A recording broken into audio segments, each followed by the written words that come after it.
कथा कटाकटी को नहीं युवकर मृत्यु जड़े हेले अटक।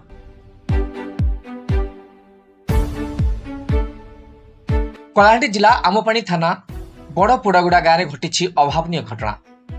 सामान्य कथा को नहीं जुक्तितर्क पर जड़े युवक को आक्रमण होबार अभियोग होइछि। आक्रमण ने ललित पूजारी नामक युवकर मृत्यु होता बेले परिवार पक्षर थाना अभियोग होइछि। एही घटना परिवार अभियोग आधार में सुशांत नायक को आमपाणी पुलिस अटक रखिछि।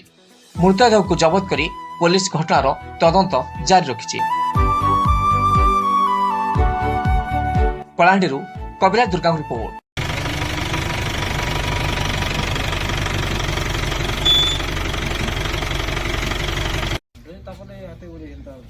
तमें 12 तारीख घटना है 9 तारीख को निकल थाना रे मेडिकल नहीं लेना